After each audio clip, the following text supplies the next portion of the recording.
Welcome to Public Speaking with Peter George. Do you want to be calm, confident, and credible every time you speak in public? Then stay tuned as Peter and his guests discuss public speaking tips, techniques, and tactics that help you increase your impact, influence, and income. Here's your host, Peter George.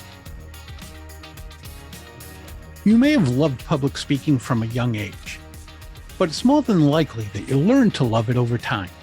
Of course, you may still be at the liking stage, with loving it still a ways off. In any case, you'll understand and appreciate my guest's journey from hating public speaking to embracing it. Tune in as Ruth Rotkowitz talks about her experience and shares tips about preparing to deliver engaging messages.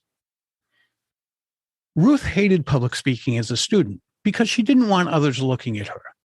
Ironically, she went on to teach English at both the college and high school levels.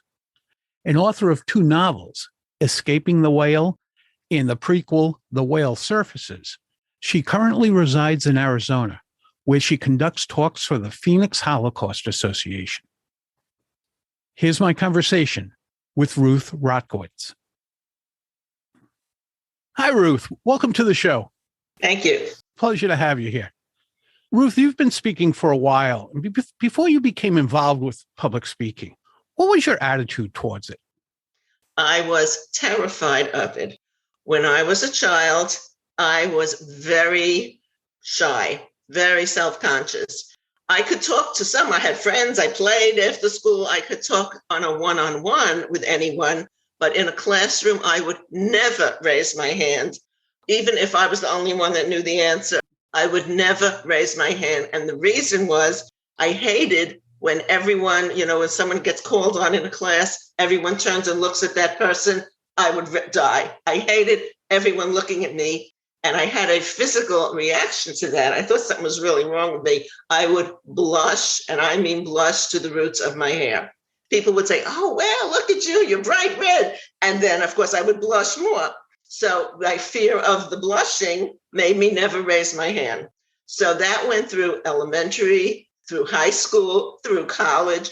I'd say it got better in graduate school because I had some classes that were seminars where you're sitting around a table. It was more informal. So that seemed like more friendly to me. And then out of all the possible careers that I could pick, I became an English teacher. It sounds bizarre. I loved my subject, and I just felt that the love of my subject would carry me through and carry me over this hump of embarrassment, because obviously I will be in front of the room. To some degree, that did work, because I do love my subject. I even love grammar. I love everything about the subject of English, and I was going to spread the word to, young minds, whatever. I taught in a high school for a number of years.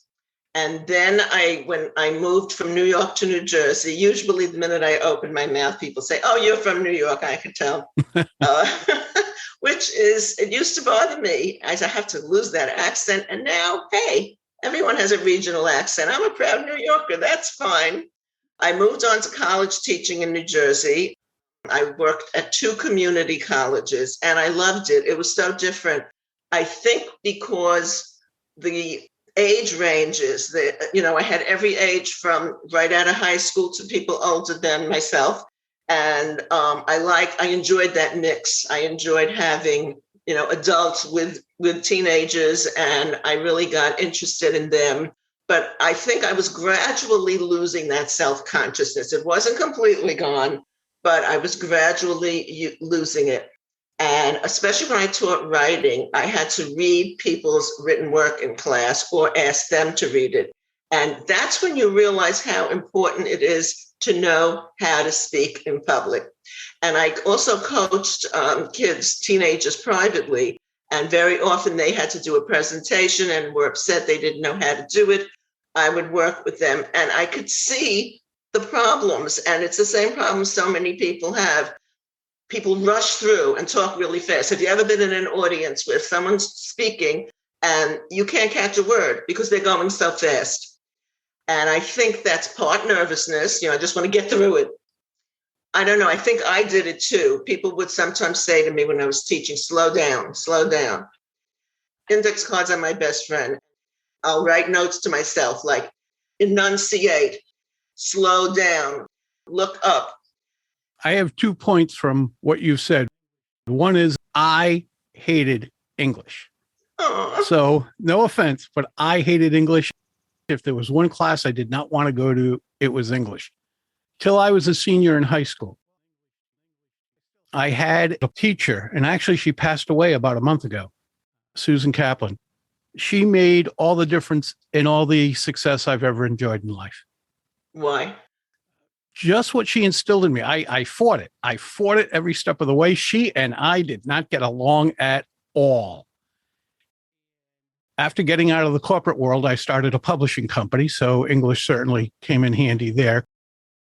I do this for a living, speaking. I am writing a book. So again, much of my success is due to Susan Kaplan in Providence, Rhode Island. And I got to email her and let her know what a difference she made in my life. And I'm glad I did, since she just passed away. The other thing you talked about was the kids in school. I believe that public speaking should be taught at least, I agree, at a lower level of the subject, because it's necessary. You're always communicating with people. Why call kids up in front of a room when you know they're dying 1,000 deaths and just say, you'll get through it? I'd love to see more teachers like you who take them aside and try to help them.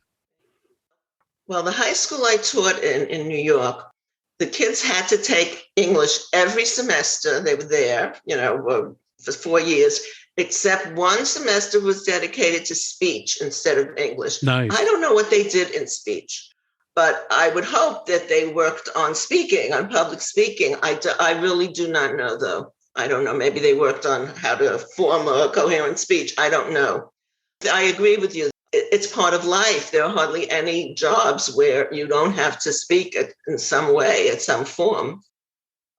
Another colleague of mine at the school once gave an idea to have the kids volunteer to speak about a subject that's close to their hearts, that's something that they really love. One kid who was very quiet in class, it turns out he was a photography buff. He got up there and he explained how a camera works and how it mimics the eye. This was an engineering school, actually. The kids were spellbound. And that showed me that if you care about your subject, that will come across. That's contagious. And I think that's what happened with me, because I love literature. I love my subject. It does come across. I do believe there's some literature for everyone. There's something anybody could find to read that will speak to them. I retired and when I moved to Arizona, I got involved with an organization as a volunteer. And this organization promotes books that are then, they'll build exhibits and programs and educational programs around these books that they promote. And they needed someone to go around the community and give talks about the books. So I gave some talks at presentations at a lot of it at Arizona State University, at libraries, at book groups and churches, synagogues. I went around to places to try to push them to accept me as a speaker, which in itself was hard for me to do, the marketing. But I did it because I believed in it. That's the thing. If you love your subject, I think everything else falls by the wayside, and that will come across. And you kind of have to have an attitude like you care and you don't care. It's a contradiction. You care because you care about your love for your subject, but you don't care because if they don't get it, I still love it. There has to kind of be a separation as well as a closeness at the same time. Now, I did these talks, and actually, one of the things that helped me overcome being upset about public speaking was to do these talks, I had to create a talk on PowerPoint and use PowerPoint. I had never used PowerPoint before. So I was so nervous about the PowerPoint that I was no longer nervous about the public speaking. So maybe that's the key. You have to find something else to be nervous about. I don't know.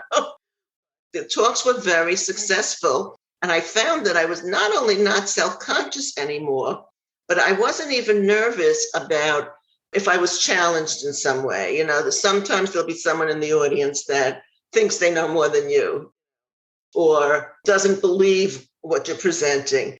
And I would say I have seen examples of professors get very defensive with that, like, oh, I have a PhD in this and you're challenging, that doesn't work. No, it doesn't. I think, no. And I was very cheerful about it. I would say, oh, I'll look into that later. If you want to discuss it later, meet me afterwards. Or, I never thought of that. We can discuss that later. Or I'll get to that. I am getting to that. So there's a cheerful way to do it and not take it personally. That's the thing. I was always very cheerful. And I think that helped a lot with these presentations. Now, my main change in public speaking was when I became an author.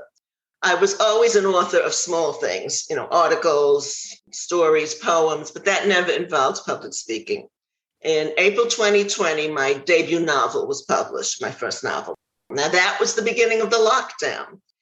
And I thought, oh my God, I can't go around to bookstores. I can't go to libraries. But you know what?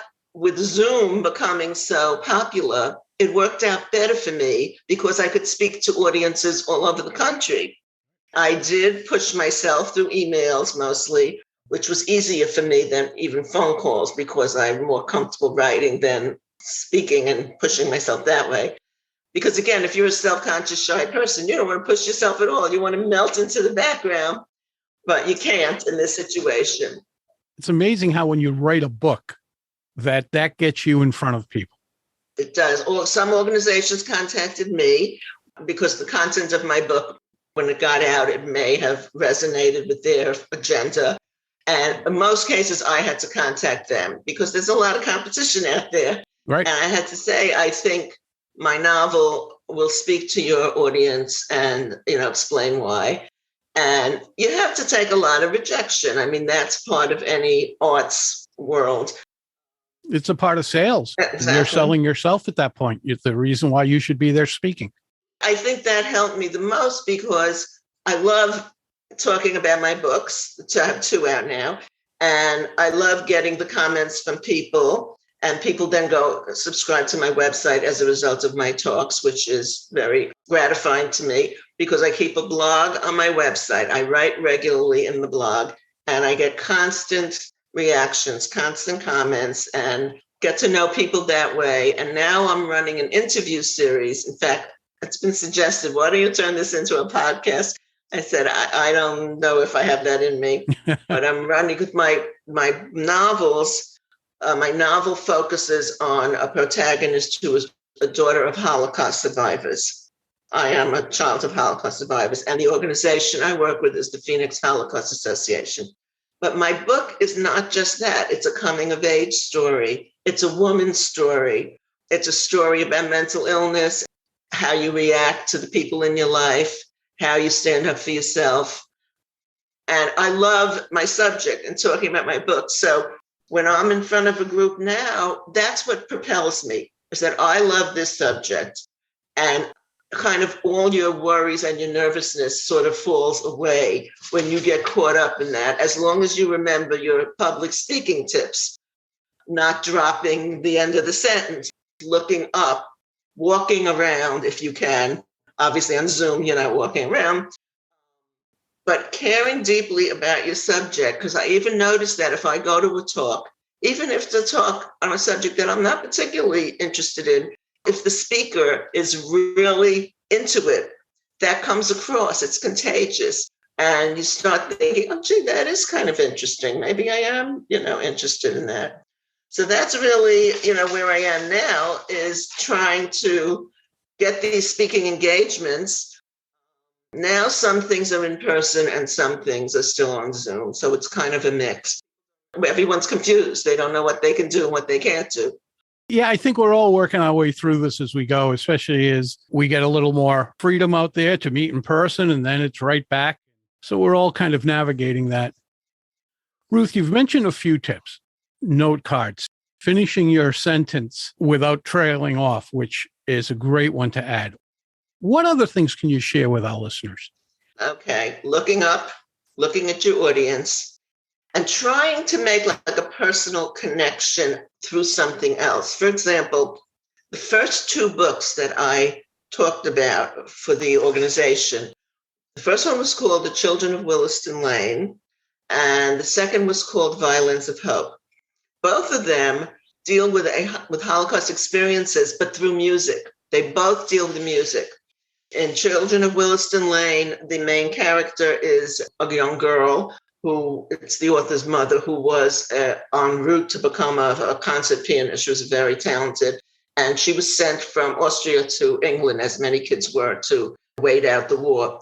And her music sustained her and everyone else because she played the piano there and everyone would gather around and be inspired by it. And in the other book, Violins of Hope, there were many violins that were used during the war. So Violins of Hope, there are two men in Israel, a father and son, who people bring these violins to them to either repair them or get rid of them that they played during the war. Some people come and say, oh, I love this violin. It saved my life. Please fix it. Other people say, take this away from me. I never want to see it again and what it reminds me of. And there's a big display. So again, when I spoke about that and we brought the violins over to Arizona, I relate with music. Many people know that if they have a parent or a grandparent in a nursing home, if they have dementia, they may not even recognize their family. But you start playing a tune from their childhood, they join in and sing along. But music speaks to the soul. So I would use the music to connect with the audience that way, with their experiences with music.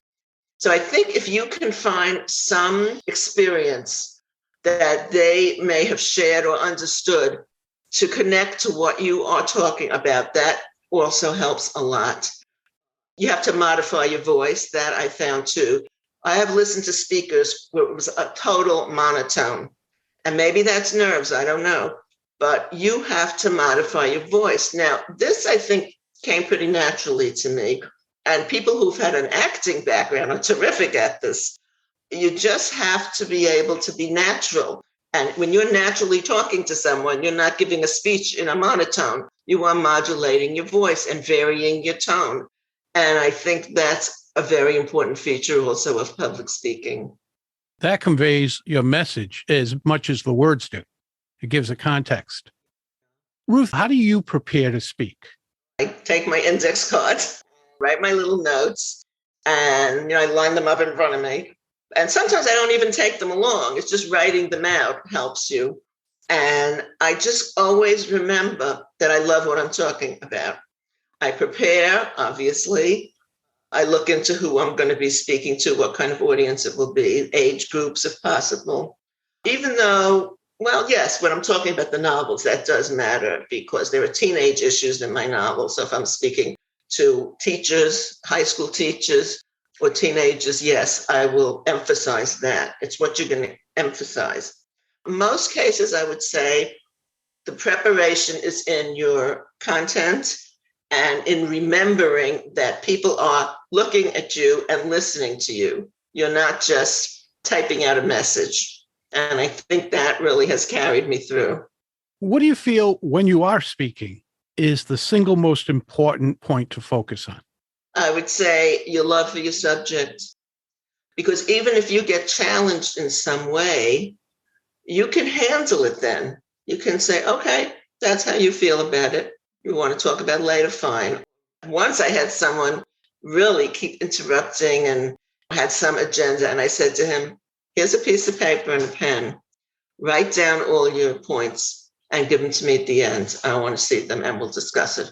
And then he shut up. So I think you have to respect the fact that they have opinions and they may not be thrilled with everything you're saying. But for the most part, I just think if your subject, your love for your subject is in you, nobody could take that away from you. And I think that's what you have to remember. Ruth, it's been a pleasure having you here today. I appreciate you sharing your knowledge with our listeners. And where can our listeners learn more about you and your books, as well as contact you? Well, my books are available on Amazon, BarnesandNoble.com. I have heard people tell me they saw it on Target.com and Walmart.com. But I have a website, and all that information is on the website. My website is www.ruthswale, one word, no punctuation, ruthswale.com. And you can contact me through the website. There's information about me, about my speaking engagements, and about both novels. There'll be like summaries of the novels. And I love to hear from people. Well, Ruth, thanks so much. I'm sure people will go check it out, and I appreciate you being here with us. Well, thank you for having me, and lots of luck, because this is a terrific topic for people to learn about. That's a wrap of another episode of Public Speaking with Peter George. Be sure to rate, review, and subscribe wherever you listen to your favorite podcast. Tune in Monday when you'll hear another episode of Public Speaking with Peter George, and again Thursday for your next episode of Quick Bites, public speaking tips and techniques you can digest in 5 minutes or less. Until next time, remember, when it comes to speaking in public, you've got this.